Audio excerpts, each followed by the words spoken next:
Pior que não ler jornal é ler apenas um jornal. Leia, assine e anuncie no Jornal ABC Repórter. 4224-4789.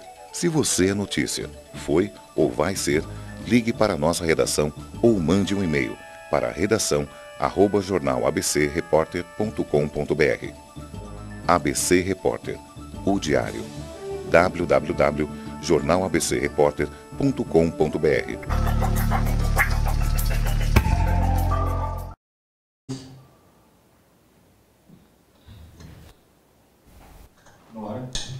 Olá pessoal, bem-vindos ao Enigmas. Você está entrando em um programa onde o normal é ser diferente. O normal é ser paranormal. Como vai você? Olá, Cris. Olá, Katia, que honra, toda semana aqui juntas, né? Já 8 anos fazendo o programa Enigmas, que maravilha. Isso mesmo. 6 milhões de acessos, não é uma Katia, bênção, que maravilha. Não é? E vocês que não assistem ao vivo, que é perder, hein? Mas você pode ir lá no canal, no YouTube, no www.youtube.com/CronTV, não é mesmo, Cris? Isso.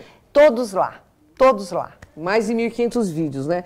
Bem, Katia Gaia, eu sei que nós temos uma sumidade, ele é uma sumidade extremamente conhecido, reconhecido no meio ufológico, vem para trazer muito esclarecimento a vocês e a nós também.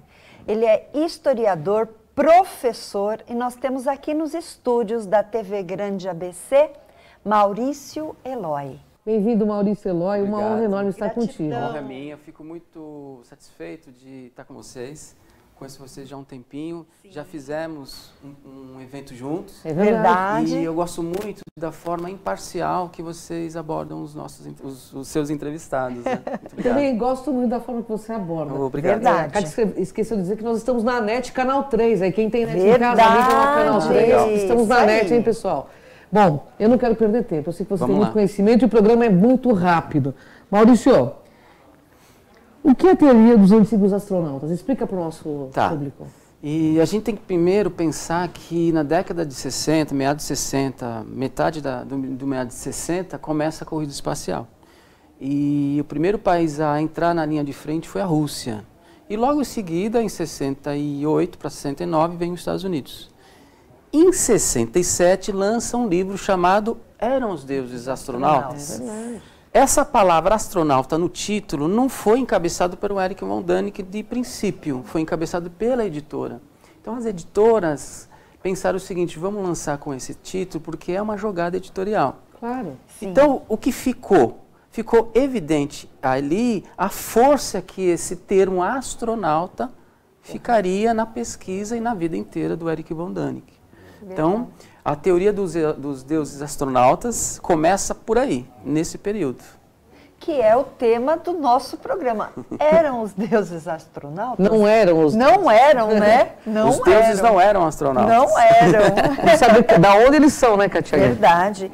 E quem lança essa teoria? Fala um pouquinho mais pra gente aí. Na realidade, é o próprio Däniken que lança. Nesse tempo, no período da década de 60 para 70, alguns vão junto com ele.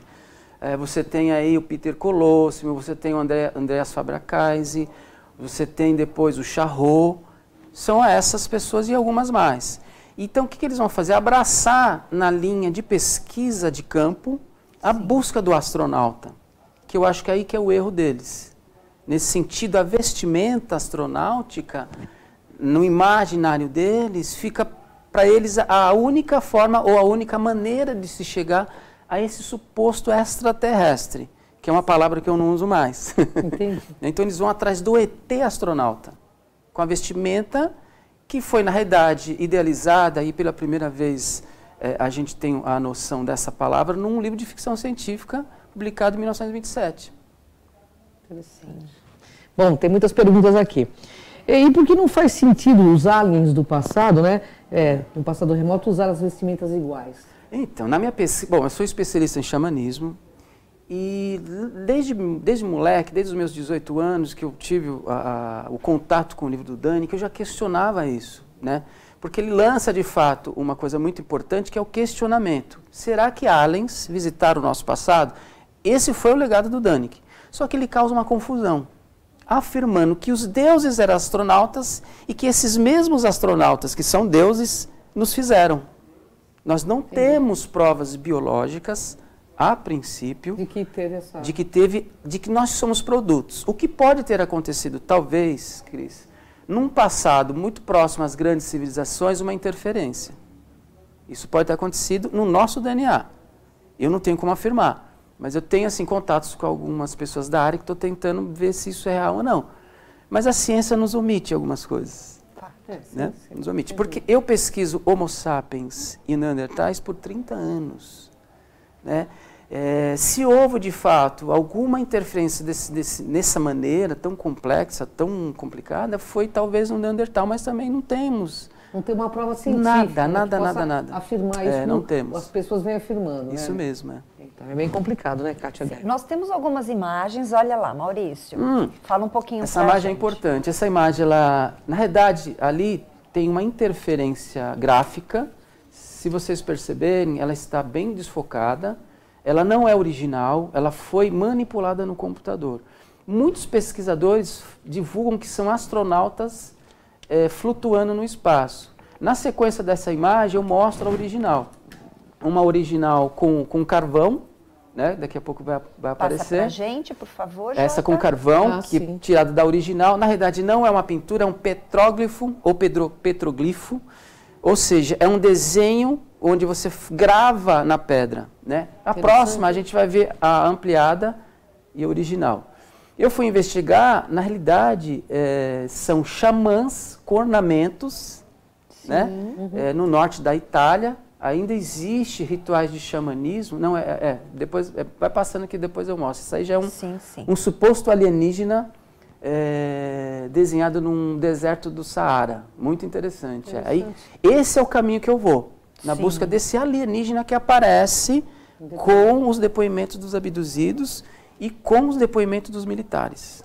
Então fala pra gente, qual é a importância de Jacques Vallée? Aqui a imagem, desculpa. Olha aí. Essa imagem é a original. Vocês vão perceber que tem algumas borboletas. É um ritual que envolve as borboletas. Existem vários rituais de xamanismo pelo mundo que envolvem esse tipo de procedimento. E esse ornamento faz parte da vestimenta xamânica, que vou até mostrar uma indígena brasileira que usa o ornamento que chega próximo. E você pode passar para a gente, enquanto essa imagem ela não vem, qual é a importância de Jacques Vallée para entender os fenômenos aliens? Então, olha, eu percebo também que muitos ufólogos apresentam o Vallée de uma forma muito reducionista e limitada. E se concentram apenas em 2 livros que ele publicou. Mas tem um livro, Cris, que chama Colégio Invisível. O que é o Colégio Invisível? Na realidade, eles prestam uma homenagem ao Colégio Invisível, que foi fundado ali no século XVIII, e um dos membros era nada menos, nada mais que o Isaac Newton. Olha. O que é o Colégio Invisível? Eles, como cientistas, matemáticos e químicos, eles acreditavam que a alquimia e a magia e o ocultismo fazia parte do trâmite da própria ciência.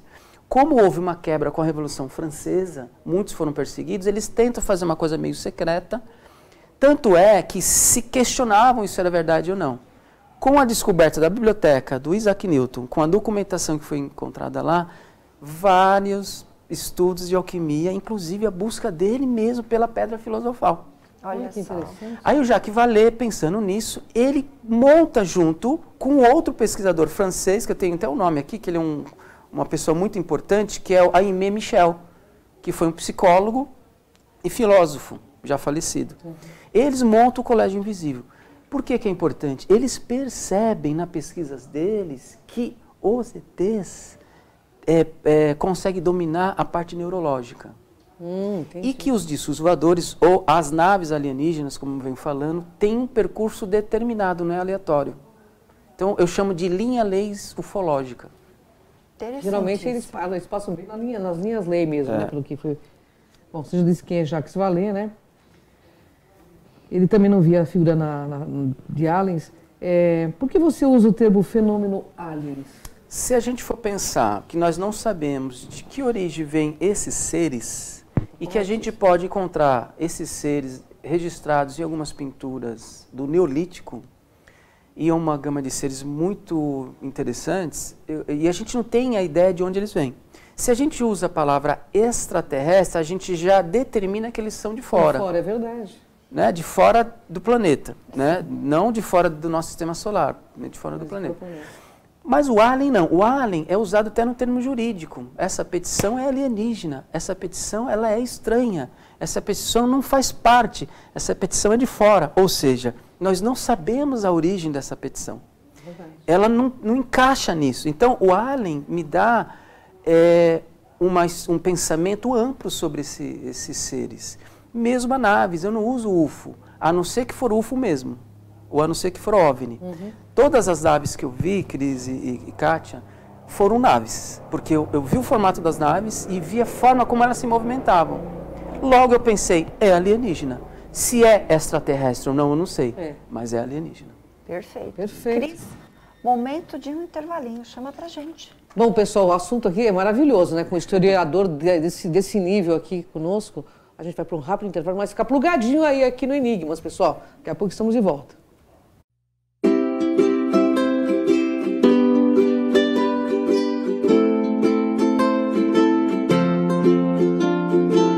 Empresário e empreendedor que me assiste, eu quero convidar você a conhecer o maior centro de reabilitação do Grande ABC Paulista, a Apraesp. São mais de 2.000 atendimentos diários gratuitos. Centro especializado em reabilitação auditiva, visual, intelectual e física pelo Ministério da Saúde. Uma história de mais de 50 anos. 2.000 atendimentos gratuitos diariamente. E eu quero convidar você a se engajar nesta obra. Esta obra não pode parar, ela precisa ser ampliada, precisa ser sustentada e ampliada, levada para tantas outras pessoas que precisam de um atendimento em reabilitação. Eu quero convidar você a ser um doador da Apraesp. E você tem duas maneiras de fazer isso. A primeira é através do telemarketing, do 11 2504 9078. E também através do site, o www.apraesp.com.br/ajude. Nós queremos continuar atendendo todas estas pessoas e ampliar ainda mais todos esses atendimentos. E para isso, nós contamos com você. Faça como tantos empresários e tantas pessoas. Ajude a Apraesp. Certamente você vai se sentir muito melhor por isso. Ajudem a Apraesp.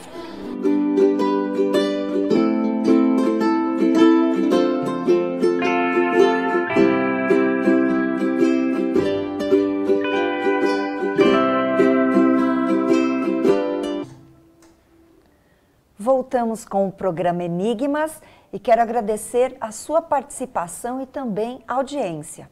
Mas sem delongas, eu quero aqui fazer mais uma pergunta. Você comentou que você tem todo um trabalho como xamã. Os xamãs da era neolítica, eles contatavam aliens? Então, na realidade, sim, estou tentando ampliar essa minha pesquisa que está no início, logicamente que ela já me dá um parecer. Quando o xamã, e algumas pessoas, não é só necessariamente xamã, e não é todas as pessoas, no uso ritual das plantas, seja cogumelo, seja o peiote, seja a ayahuasca, em alguns momentos eles tiveram a imagem alienígena.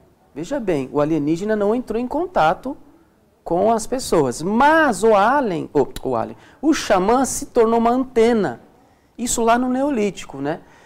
Então tem algumas pinturas, principalmente no deserto. Então eu acredito que o paleocontato, que eu vou falar daqui a pouco, possa ter início ali, mas não por intermédio dos aliens. Sim. Por intermédio dos próprios xamãs que lançam um sinal, vamos falar assim, como se fosse uma antena.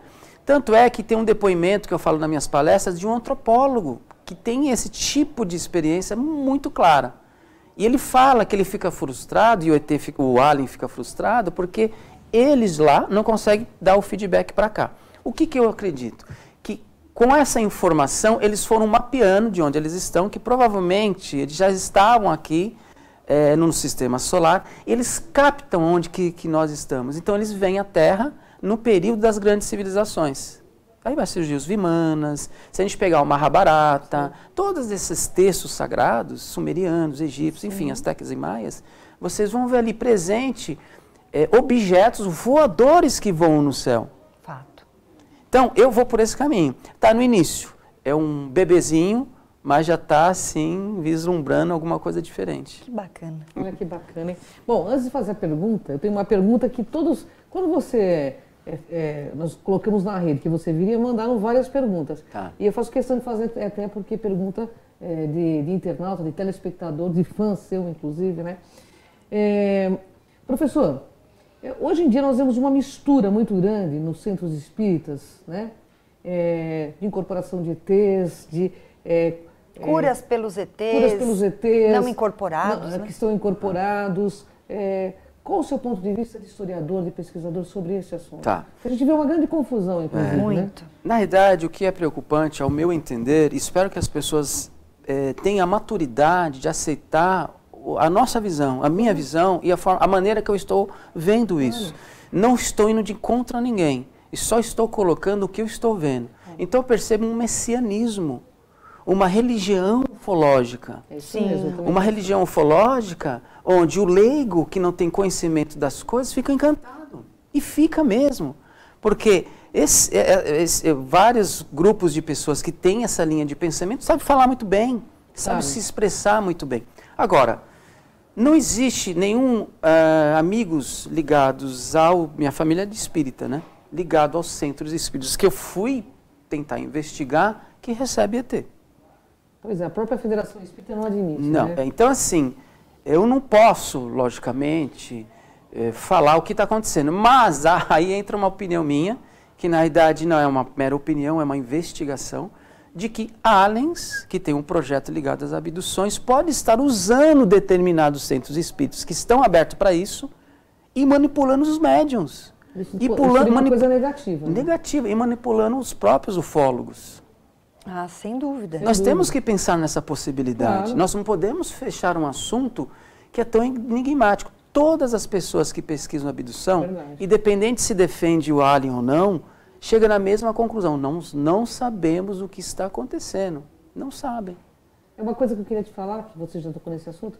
A única coisa que eu acho interessante, eu já fui em vários locais que dizem que recebe ETs, eles só repetem as mesmas mensagens multisseculares que tem aí de grandes líderes, entendeu? Então, para mim, é um repeteco, particularmente, sem muita fundamentação. Sabe por que acontece isso, Cris? Eles usam um sistema de hipnose.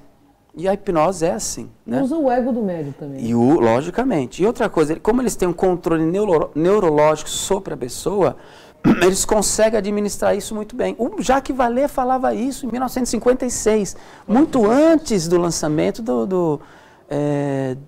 dessa linha de pensamento, né? Que a gente só vai conhecer mais nos anos 90, anos 2000. Sim. Mesmo no início das abduções, com a chegada, principalmente do Bob Hopkins, que nos apresenta os primeiros, depoimentos. Isso foi mudando. Agora, a gente tem que pensar até que ponto esses depoimentos que chegam até nós é manipulável ou não pelos alienígenas. Porque se eles controlam a questão neurológica, porque eu não vejo assim, logicamente que a gama de pessoas abduzidas são de várias áreas, mas eu não vejo uma pessoa que faz um grande destaque na sociedade, um grande filósofo, um grande cientista, não existe. Pois é. Por quê? Eu penso o seguinte, eles não querem pessoas que possam questioná-lo. Ah, isso eu já percebi faz tempo, Né? né? Eu estou contigo nessa. Questionamento, você é cortado do local onde você está, né? Opa, com certeza. Porque, só para dar um exemplo, por exemplo, nós temos a ideia da consciência, nós não sabemos também o que é a consciência. Então, tem duas linhas de pensamento na ciência indo em paralelo. Às vezes elas se encontram, às vezes elas se distanciam. Então, o meu parecer sobre isso é isso. Pode ser que do outro lado tenha algumas coisas de fato verdadeiras, Claro. que defende algumas coisas, mas vai que aquilo que eu estou abordando aqui tem um valor, Sim. tem uma verdade. Eu sou historiador, gente. Essa ideia messiânica, ela existe antes do cristianismo. Aí veio o cristianismo, aí veio todas as religiões e, logicamente, o poder vai usar, né, os dogmas para dominar. Esse pensamento messiânico de domínio de massa. É isso aí. E as redes sociais ajudam muito hoje em dia. Sem dúvida, com sem certeza. dúvida. E a mistificação de fatos mais ainda, né, Kátia? Que, ultimamente, né, é o que mais tem. O que é o paleocontato? Então, Paleocontato, ele na realidade ele nasce através de uma publicação de um livro com Carl Sagan. Carl Sagan, ou Sagan, eu não sei a pronúncia correta, na realidade assim, o Carl Sagan foi um brilhante cientista que tinha como paixão a busca da vida inteligente. Se a gente falar que ele era cético, nós vamos cometer um erro muito grande. Porque uma pessoa que escreve no final da vida e publica o último livro em vida, chamado Contato, eu acho que ele não tem nada de ceticismo com relação à possível existência de alguma inteligência fora da Terra ou alienígena. E ele publica um livro, juntamente com um físico, que é eu até anotei o nome aqui, que é um nome russo, né? Shklovsky. Ele era, esse russo era astrônomo e físico. E o Jacques Vallée era um cosmólogo e físico. E eles escrevem um livro chamado A Vida Inteligente no Universo. A partir desse livro, surge a ideia de um possível contato, chamado de paleocontato. E a gente coloca, então, esse termo na antiguidade, ou pós-antiguidade. Então, se existe um paleocontato, eu acho que pode ter acontecido nos desertos da África, com os xamãs. Tanto que ele mostrou ali uma imagem um pouco atrás de um suposto alienígena. Sim. Né?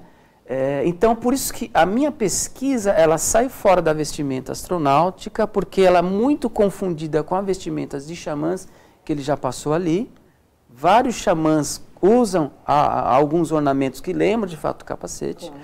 Então, eu vou para a ideia do alienígena que está mostrando ali. Ali você tem um alienígena embaixo de um suposto alienígena, né?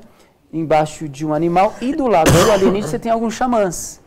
É uma pintura ao ar livre no deserto do Tassili. J.J. Benítez, na década de 70 para 80, ele foi com uma equipe lá filmar isso. É uma coisa impressionante. Sim. Em pleno silêncio da África, 15 mil assinaturas. Dentre essas 15 mil, você vai encontrar ali em torno de umas 20, de uma tribo ou de uma cultura chamada Os Cabeças Redondas. Quem descobriu isso? Um arqueólogo chamado Henri Lott. Ele fala que era alienígena já em 1933. Em 53 ele volta e lança o que a gente pode chamar a primeira ideia de paleocontato. Muito bom. Bem, nós precisamos dos contatos do Maurício. Isso. E deixar aqui um convite para que você retorne. Tá bom. Por favor, Tem Maurício, muita coisa para você falar passar. para a gente, nos ensinar, né? Obrigado. A gente está Muito aqui bom. para aprender, viu, professor? Foi muito Obrigado, bom. Cris. Por favor, seus contatos. Olha, meu contato, eu tenho uma página sobre xamanismo no Facebook, Xamanismo Primordial. Meu Facebook é Maurício Eloy, ou Professor Eloy, só procurar lá. E eu tenho uma livraria, eu tenho um sebo. Favor, fale Quem ficar dela. interessado em comprar livros usados com bons preços, e logicamente que vocês vão ganhar desconto, né? Opa! Chama de uma Vela, também tem uma página no Facebook. E eu tenho também meu Instagram, que é Arte Eloy, um E só, que é o meu sobrenome.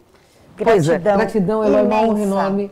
O convite fica aberto para você. Eu que retornar, agradeço, muito obrigado por toda essa imparcialidade que vocês permitem, o programa de vocês e o programa do meu amigo Fred John.